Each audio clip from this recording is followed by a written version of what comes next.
All right, y'all. I need to get you caught up. I spent 2 weeks on those walkthrough videos, and now I need to catch you up on where I've been and what I've been doing.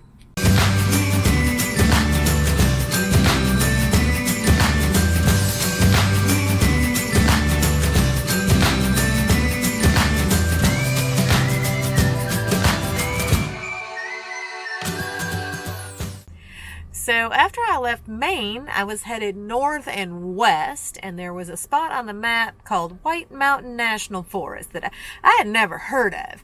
But there was talk of some scenic drives, and leaves were changing. So I was like, I'll stop here for a bit. I wandered into the Dolly Cop campground. It was amazing. I wish I'd stayed longer than one night because it was fabulous. No, my fire's too good, bud. It's gonna burn up all my wood. What you doing? What you doing? I know, you don't like fire. So the next day I did some short hikes. I went up to a waterfall. Look, everything's crawling with people. Just crawling with people. But you know what? I was one of them. So I guess I can't really complain. So if you're up that way, you gotta do the Kancamagus Highway.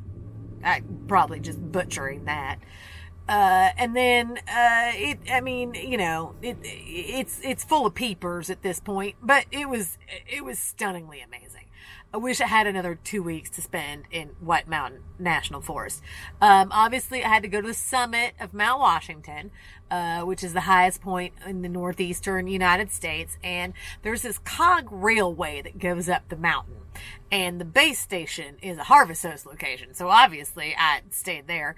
So I'm sitting here at a Harvest Host location. This is at the base of Mount Washington in the White Mountain National Forest, watching the sunset at the Cog Railway base station. Tomorrow I'm gonna ride a train up to Mount Washington. You cannot currently see Mount Washington because the clouds slam into Mount Washington, being the tallest thing anywhere near here, and obscure it. So the weather down here can be lovely, and the weather up there can be bad. So anyway, we're going to try that tomorrow. So the next day I took the cog railway up to the top of Mount Washington. I don't know that it was worth the $70. It seems excessive, that $70 for that little railway. You can also drive up there, but in the van, I feel like the wind probably would have kicked my ass.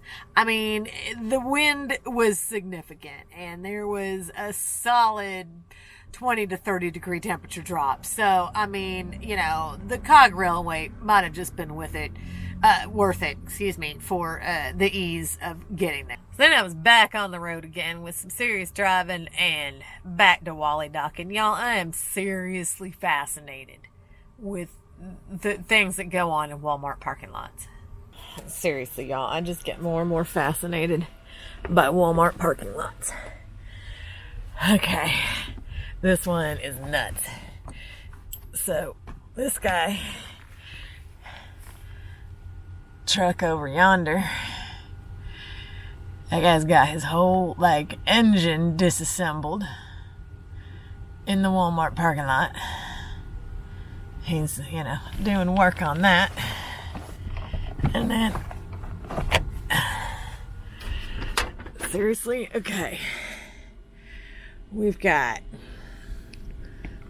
1, 2, 3, 4, 5 motorhomes that I can see. And straight up, these people, I mean, all of them got their slides out, stairs out, slides out. The only thing they haven't done is unhooked from their trucks. Seriously. This Walmart is crazy. And then the semi trucks, which I feel bad for them because we're all here, but at least I just tuck into a little parking space. I don't take up a space that a semi-truck could be in. Anyway, Walmart parking lots. And then, Lord, y'all, Lucille needed a good bath. I mean, God, it'd been, what, 2 months? Since longer than that. I mean, I didn't wash her since I picked her up from the dealership, and that was in June. Lordy. All right, y'all, I'm very excited because finally on this trek, I have found a car wash. A car wash that is big enough to fit the van. I'm very excited about this because she a dirty girl. Look, she got a bee in her bonnet. She got, I don't even know what all that is. There's a whiskey dog. He didn't know what's going on, but look at that. She gross. But I found this car wash. Thank God. And I'm about to get it done. Alright, well, I gotta tell you, there's always something dumb everywhere you go, right? So, the hosey brush, no problem. The high pressure wand, perfect. The bubble brush, which you need to be able to scrub everything, is not long enough to get to the other side of the daggum RV. So I hand washed part of it, and now I'm looking and the bugs are still not gone from the front. So I'm gonna back her up and run one more round till I get that crap off of there. Lordy, good thing it's not hot out. It's the bubble brush. And this is the hard bit. I can't really reach it. Alright, I'm gonna put the camera down. You can really get this done. And there are certain areas I cannot reach, like the middle of the windshield and the top.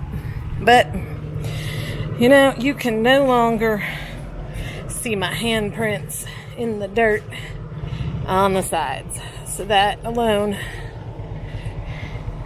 is a vast improvement. I went through Vermont. I don't know. I mean, I went to that Ben and Jerry's and I did some stuff. I just wasn't that impressed with Vermont. I was way more impressed with New Hampshire. But then it was on in New York.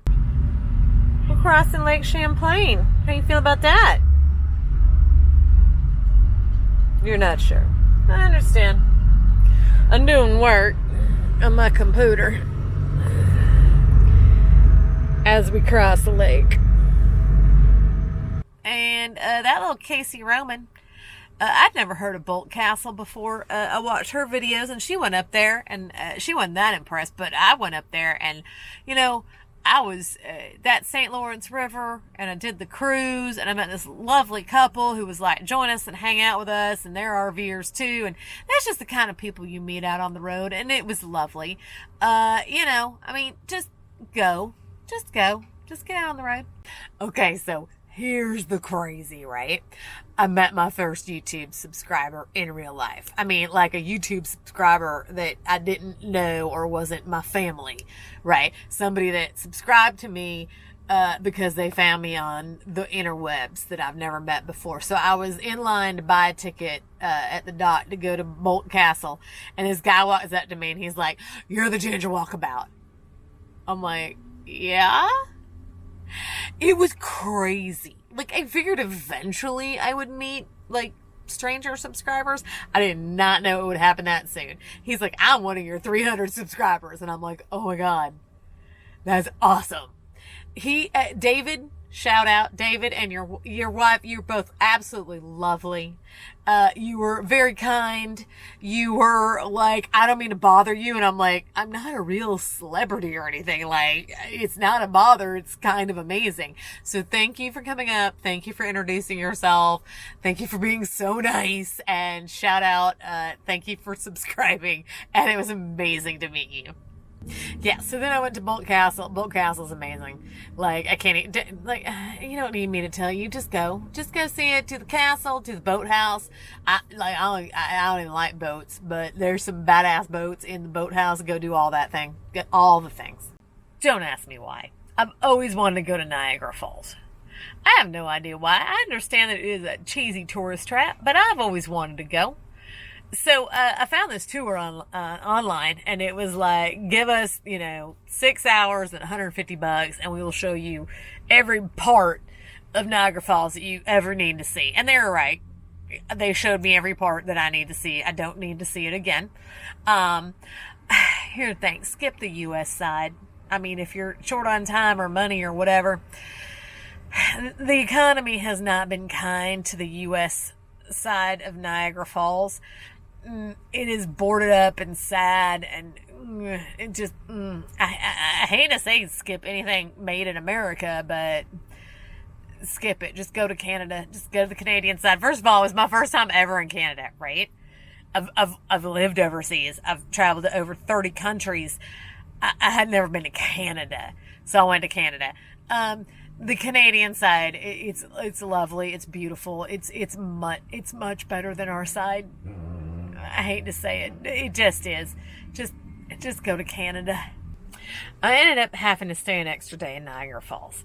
I did not want to stay an extra day, but it happened. So, things happen on the road, right?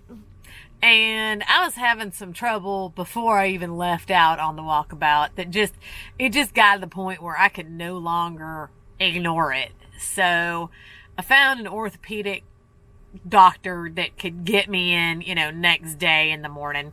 And so I went in. And welcome to being old. Just one more thing. Turns out I got the carpal tunnels. In both my hands. And so I went, and she was a lovely young woman, and she injected with giant needles into my wrist the corticosteroids.